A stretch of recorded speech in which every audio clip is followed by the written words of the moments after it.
percaya Tuhan, Engkau sudah hadir saat kami memuji menyembah Engkau.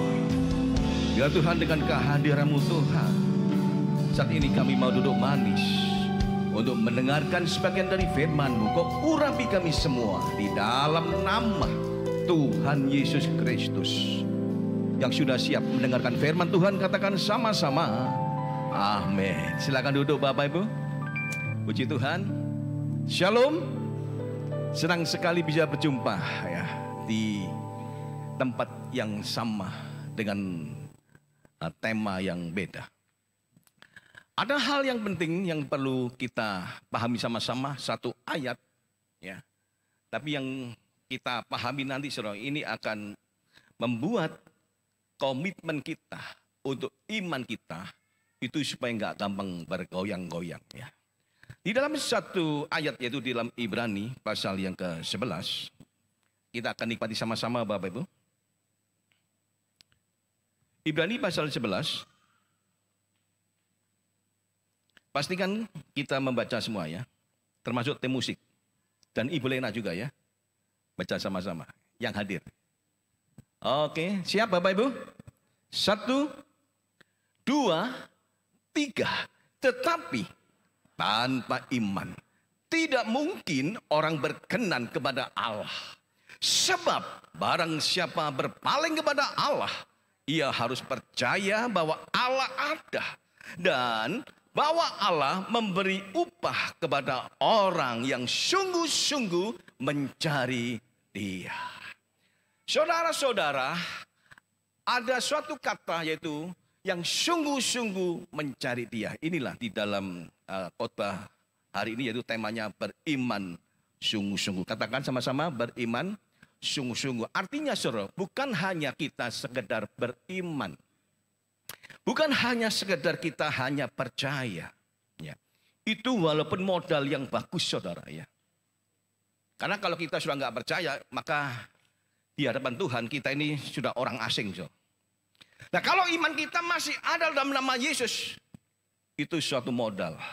Tetapi saudara, bukan hanya kita hanya percaya atau beriman saja, tetapi yang diminta oleh Tuhan adalah sungguh-sungguh. Kata sungguh-sungguh ini serius, bukan biasa-biasa.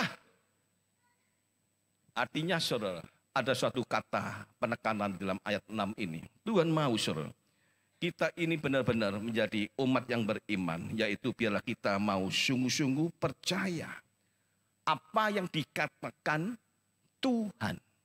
Walaupun janjinya Bapak Ibu belum kita lihat, walaupun mujizatnya belum kita terima, walaupun pertolongannya saudara ya belum kita rasakan, tetapi saudara, yang Tuhan inginkan supaya kita percaya di dalam nama TY.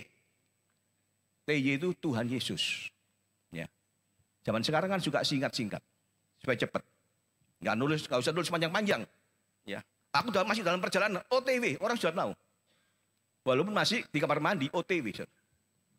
Saya pernah nunggu OTW Pak. Saya sudah siap saudara. OTW terus. OTW di mana? OTW Pak. Wah, ya udah. Tetapi saya katakan balik lagi saudara, ya. Bila kita beriman sungguh-sungguh berdasarkan iman kita di dalam nama Yesus secara sungguh-sungguh. Ada 3 hal ya yang perlu kita pahami sama-sama untuk beriman sungguh-sungguh, yaitu saudara, seperti yang dikatakan tadi, yaitu percaya bahwa Allah itu ada. Mari kita cek dan recheck saudara, ya. Bukan jaminan kita sudah di gereja ini saudara untuk orang yang beriman, tapi yang perlu di amati saudara, apa betul Allah itu ada?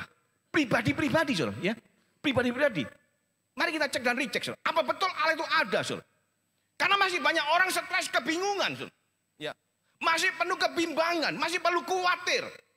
Masih banyak hal yang meragukan kuasa Tuhan. Maka di sini saudara, saya ingin sampaikan seperti apa yang kita baca tadi dalam ayat 6.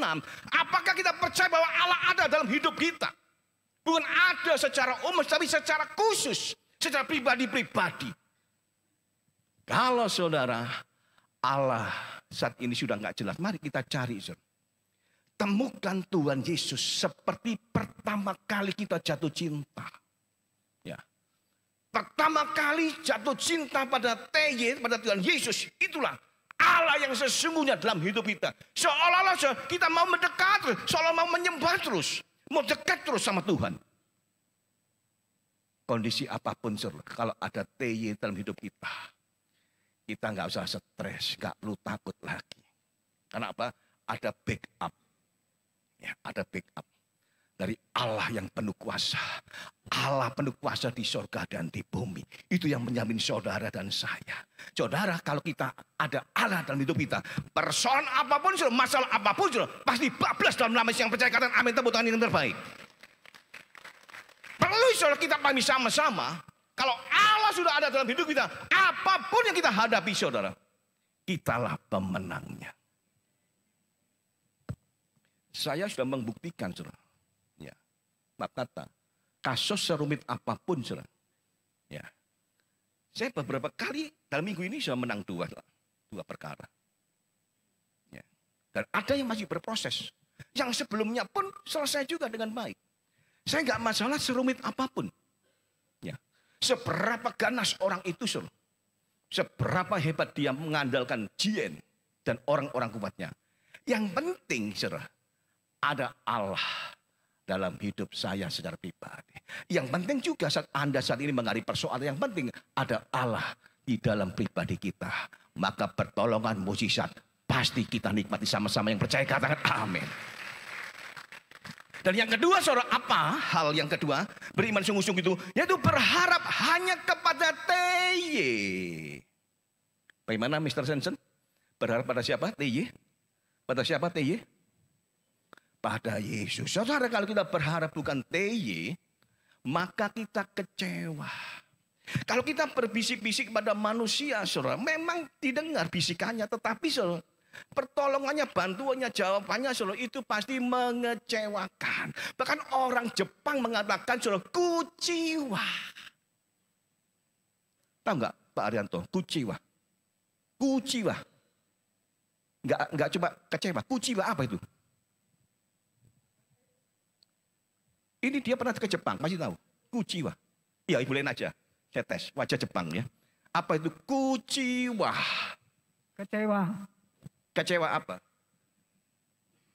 Sama Tuhan Yesus. Ya, kecewa berat. Ya. Itu kuciwa. Bahasa Jepangnya kuciwa. Jangan kecewa pada Tuhan Yesus. Jangan kecewa. Ya.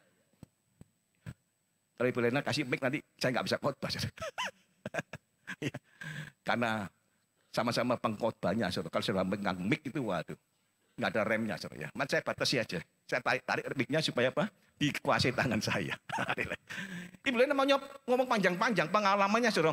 Bagaimana menghadapi jemaat yang dilayani kecewa, bahkan mundur. Kadang saudara nggak tuhan-tuhanan, nggak ibadah-ibadahan. Ibu Lena mengalami, saudara. Ya, kenapa dalam suatu proses nggak paham Tuhan itu siapa? Kadang saya pun juga melatih anak saya, saudara. Saya ngomong jangan bisik-bisik sama manusia. Suatu saat, saudara, anak saya perlu tanda kutip bantuan jin kecil. Ngomong sama saya latih, saudara. Saya training, saya latih, saya beri pengajaran yang baik supaya dia berharap sama Tuhan. Saya bisa mengeluarkan dengan M-Banking dan lain-lain. Saya segera bisa. Tapi saat itu ada momen saya latih supaya anak ini tidak manja. Ya. Dan akhirnya, Yos mah, nggak sama apa-apa, nggak apa. Aku punya teman. Saya sudah ngomong, nah jangan ngomong duit sama siapapun. Nggak apa, aku punya teman banyak bah. Betul saudara. Keliling-keliling teman diteleponi bla bla. Detik itu, hari itu juga saudara. Nadanya sama, melodinya sama. Ya. Nggak ono duit. Ibu Lena nggak ada duit. Orang Hongkong bilang apa? Nggak ada duit. Orang Hongkong bilang apa? Nggak tahu orang Hongkong. Kok dilupakan? Nggak ada duit. Ada. Iya, kalau nggak ada duit itu apa? Orang Mandarin, iya kok inya apa? Iya, dulu nggak pernah belajar, ya. Wei Yujian. Tante peseh, ya. Tante peseh. Hari itu, detik itu suruh tante peseh. Kayak Yujian, gak ada duit. Kompak melodinya sama, suruh. Akhirnya balik ke saya. Iya, Pak. Betul Pak, hanya ke Tuhan. Dan saat ngomong ke Tuhan, saudara, saya baru bergerak. Nah, kamu butuh berapa? Nominalnya, ya disebutkan. Saya langsung, gak lama. Nah, kamu cek, sudah masuk gak? Pak, sudah Pak. Nah, sudah. Saya latih kenapa? Saya nggak gampang kan, saudara. Gampang transfer. Supaya apa? Dia tuh nanti sama Tuhan itu nggak ngerti, saudara. Melatih sejak masih muda. Kalau sudah dewasa, saudara, wah sulit. Ya. Di Israel, saudara, pelatihan sejak bayi, bahkan di kandungan. Dilatih, saudara. Kalau sudah tua, wah sulit manusia. Ya. Dijak ngomong apapun sulit, saudara. Bagi Anda calon-calon yang ini, punya anak, ya, latihlah sejak di kandungan. Itu pelatihan yang hebat di Israel. Jadi saudara, di Israel lu kalau percaya itu percaya sungguh-sungguh. Bahkan maaf kata saudara, ada yang gak percaya TY hari ini. Kenapa? Pelatihan sejak di kandungan. Ya. Dampaknya seperti itu saudara. Masih berapa persen di Israel Yahudi belum percaya TY. Kenapa? Sejak di kandungan sudah dilatih saudara. Nanti ada Mesias yang akan membebaskan dan menolong Israel. Padahal sudah dibebaskan dari penjajahan sejak dulu kala, sudah merdeka, tapi masih menunggu, saudara. Kenapa? Karena ada pendidikan di dalam perut. Ya. Itu dampaknya hebat, saudara. Nah, saya pun berusaha, saudara, melatih anak saya mumpung masih muda, saudara. Ya, supaya saya bertanggung jawab, supaya anak saya secara pribadi itu ketemu Tuhan secara pribadi, supaya ke surganya sama-sama. Nggak boleh nunut, tapi pribadi-pribadi. Dan saudara ingin saya sampaikan, saudara, ingin saya cepatkan. Yang kedua, saudara, tadi berharap pada Tuhan Yesus. Artinya, saudara, tidak ada nama lain yang kita andalkan. Hanya TY yang percaya, katakan amin, tepuk tangan yang terbaik. Karena di dalam nama Yesus, saudara, itu nama yang indah, nama yang baik, nama yang menolong. Yang percaya, katakan amin, tepuk tangan yang terbaik. Jadi, saudara, masalahnya apa? Enggak masalah. Yang kita tahu, saat kita berharap, pasti kita mendapatkan yang terbaik. Haleluya. Yang ketiga, saudara, ya, untuk beriman dengan sungguh-sungguh, yaitu tidak suka mengeluh. Tetapi sampai hari ini, saudara, saya dengar aja loh ya, saya dengar. Ya, saya samarkan, saya dengar supaya Anda tidak tersinggung. Ternyata masih ada yang mengeluh. Benar atau betul Bapak Ibu? Sampai hari ini, detik ini, jam berapa ini? Jam 10 lebih waktu Indonesia Barat. Masih banyak yang mengeluh. Umatnya karena apa? Saya nggak tahu mengeluh. Bukankah Tuhan kita Tuhan yang penolong? Tuhan yang penuh mujizat. Tuhan yang besar, Tuhan yang agung, Tuhan yang hebat. Tetapi saudara, masih kita mengeluh. Ya, manusia Pak. Saya manusia juga, tapi saya berusaha, saudara. Mengeluh itu, saudara, mengganggu proyek kerjanya Tuhan. Ya. Tuhan sudah punya master plan yang baik, saudara. Tetapi dengan keluhan-keluhan itu terganggu. Tuhan sudah planning yang baik. Ya. Sudah ditata. Ternyata kita bongkar planningnya. Kita bisa menunda. Karena mengeluh, saudara, Bapak Ibu, dengar baik-baik dampaknya. Itu artinya nggak percaya. Mengeluh sama dengan apa? Tidak. Yang keras. Mengeluh sama dengan apa? Yang keras. Mengeluh sama dengan apa? Maka saudara, jangan mengeluh lagi. Katakan sama-sama, jangan mengeluh lagi. Cari ibu-ibu, jangan Bapak-bapak, jangan tapi berdoa, bersyukur, berapa lagi? Berharap, berapa lagi? Bermazmur. Itu yang enak, bermazmur. Ya. Masalahnya apa? Bermazmur aja, kenapa? Mengagungkan Tuhan. Puji Tuhan, haleluya. Aku percaya Tuhan kuasa-Mu yang tidak berubah itu. Aku percaya Kau pasti menolong lagi. Kuasa-Mu yang dahsyat itu Tuhan. Kalau Engkau pernah nolong dulunya, saat ini juga Engkau pasti menolong lagi. Itu orang yang bermazmur, saudara. Bukan mengeluh. Mengeluh saudara nggak mengadakan apa-apa. Dan nggak bisa Tuhan bergerak. Kuasa Tuhan, saudara. Seolah-olah kita amputasi. Seolah-olah nggak ada power Tuhan kita. Akhirnya kita salah paham. Tuhan, kenapa nggak ditolong Tuhan masalahnya? Lah kita mengeluh. Mengganggu, mengeluh itu. Jangan diulangi lagi. Saya ingin pamerkan sampai negara barat pun hebat. Ya, ada slide yang selanjutnya. Ada gambar, ya, coba Anda lihat semua. Ini si gadis yang hebat, ya, saya temukan. Dia tidak naik mobil Mercy. Dia tidak pakai mobil BMW atau roda 4. Tapi dia pakai apa, saudara Bapak Ibu? Anda lihat dari belakang. Pakai mobil apa ini namanya? Kendaraan apa? Pak John aja, Pak John. Yang keras Pak John. Naik kendaraan apa, Pak? Pesawat terbang atau helikopter atau mobil? Sepeda ontel. Atau bahasanya sepeda kebu. Saudara-saudara, saya lihat di dalam videonya, waduh dia genjot dengan sukacita, nggak ngomel. Ya, dia bisa nerima kondisinya, saudara. Dia bekerja keras, di belakangnya tuh ada barang, saudara. Jangan-jangan nanti kurir, nggak salah. Itu ada barang, ada kotak putih, itu Anda lihat. Ya, coba musik lihat ya. Ini jangan-jangan bawa barang, saudara. Dia dengan sukacita genjot, saudara. Oh, di jalanan raya, nggak peduli dia. Dia tetap senyum. Ya, ini salah satu pemenangan di Tiongkok. Dan realita Tiongkok, saudara, ya, ditanamkan oleh pemimpin di sana. Bekerja keras, jangan ngeluh. Ya, kamu adalah bangsa yang besar. Dan akhirnya, saudara, yang terjadi apa, saudara? Negara Barat kaget, saudara. Wah, hebat. Saya tahun 1997 sebelum Krismon, ya, di Indonesia dan dunia, atau sebelum Pak Soeharto lengser.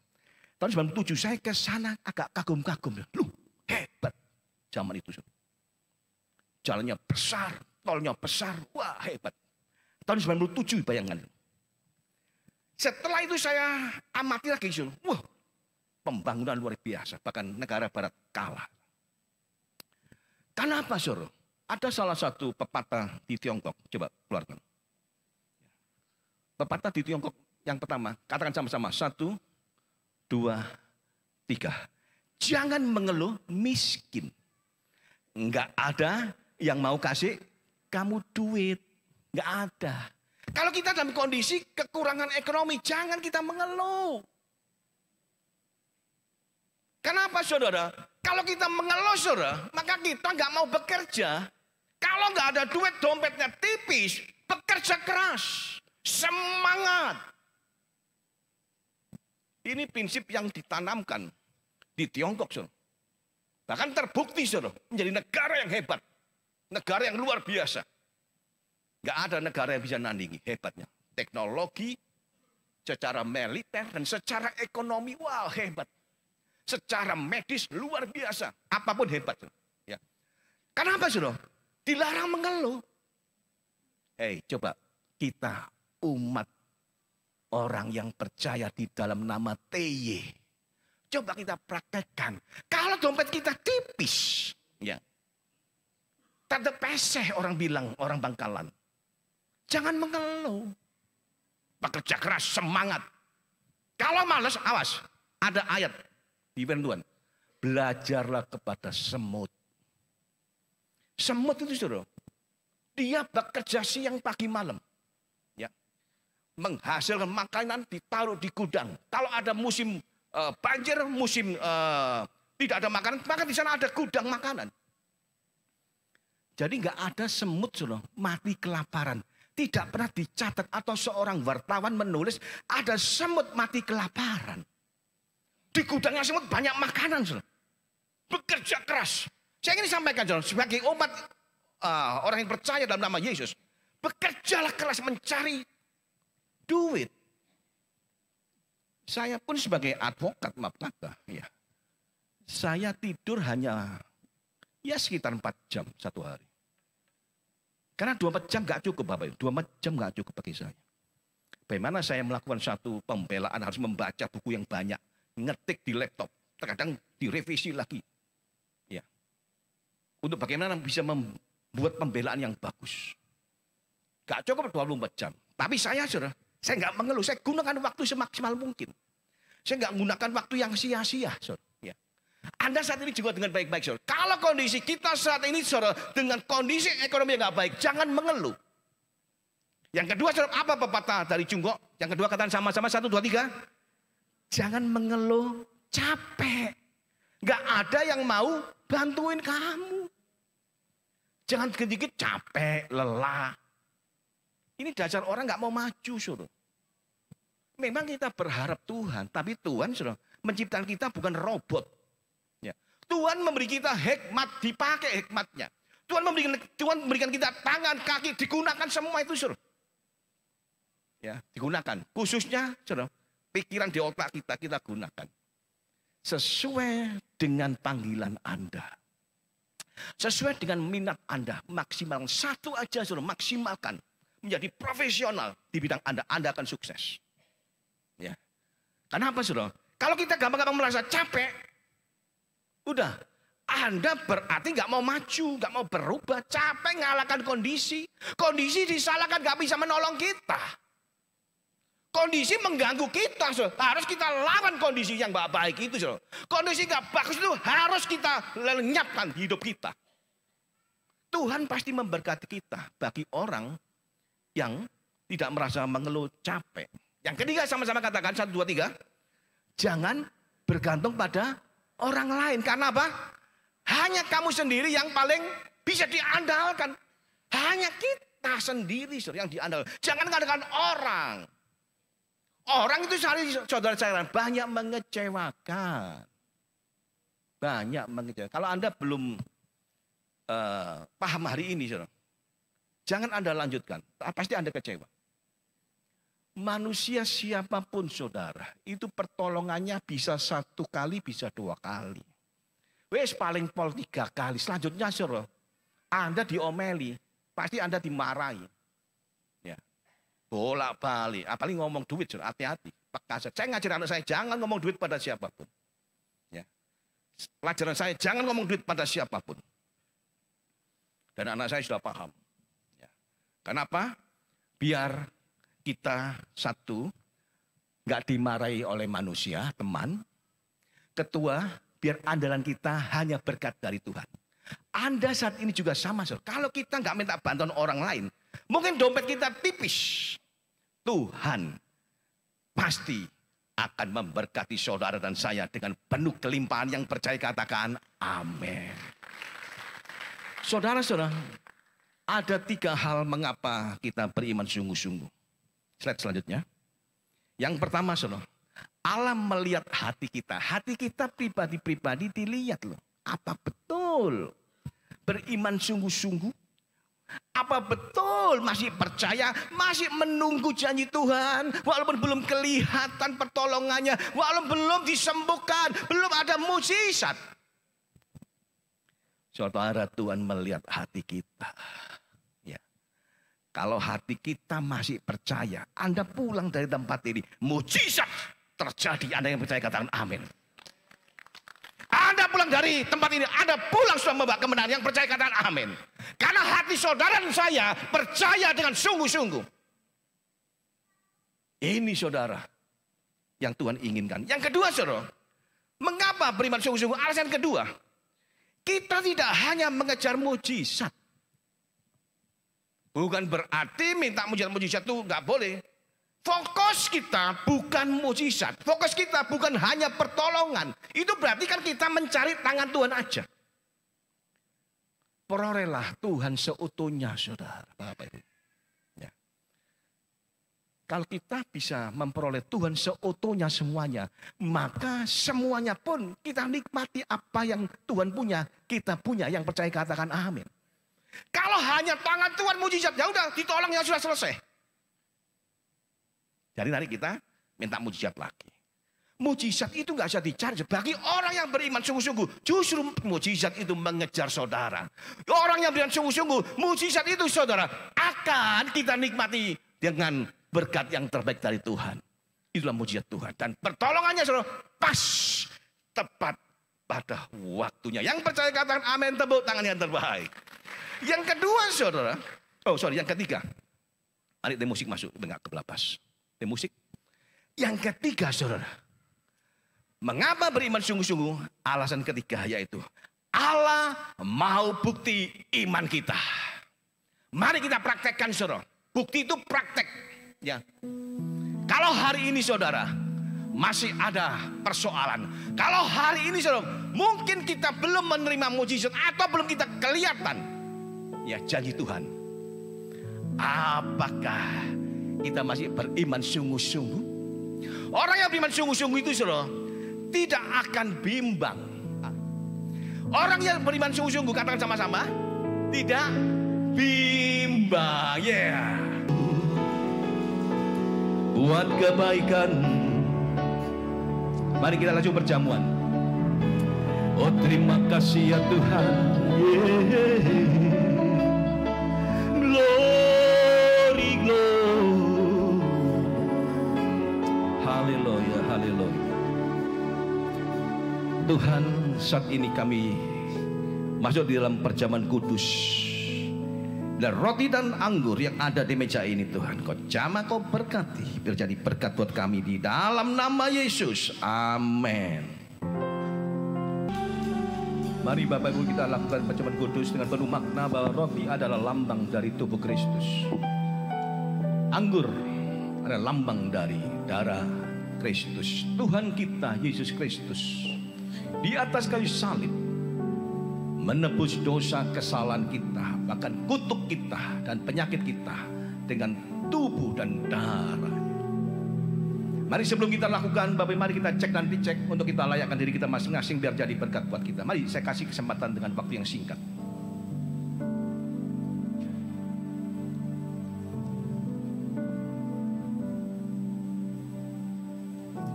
Haleluya, haleluya. Anda yang sudah siap, mari angkatlah roti tinggi-tinggi. Demikian bunyi firman Tuhan. Sebab apa yang telah kuteruskan kepadamu telah aku terima dari Tuhan, yaitu bahwa Tuhan Yesus pada malam waktu ia diserahkan mengambil roti. Dan sesudah itu ia mengucap syukur atasnya. Ia memecah-mecahkannya dan berkata, inilah tubuhku yang diserahkan bagi kamu. Perbuatlah ini menjadi peringatan akan aku. Bukankah roti yang kita pecah-pecahkan adalah persekutuan dengan tubuh Kristus? Mari kita makan sama-sama dalam nama Yesus.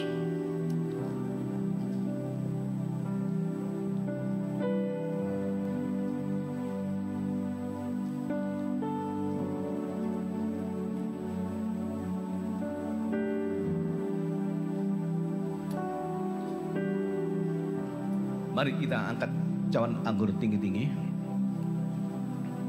Demikian bunyi firman Tuhan.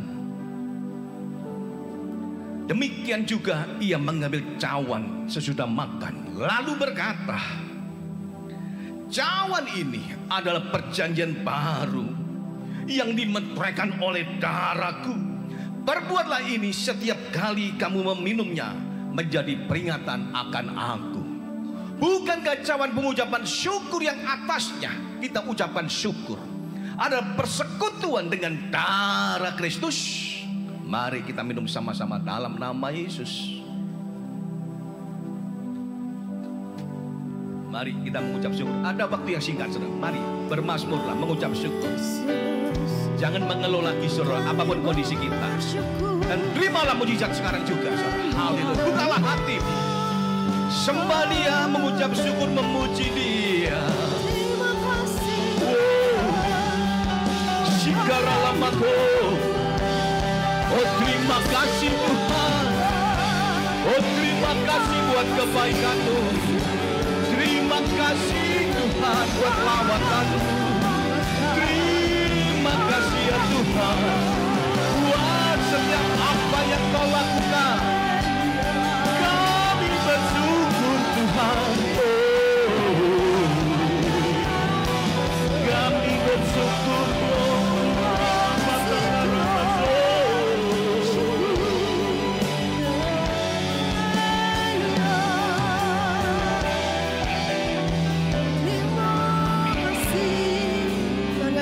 bersyukur Tuhan.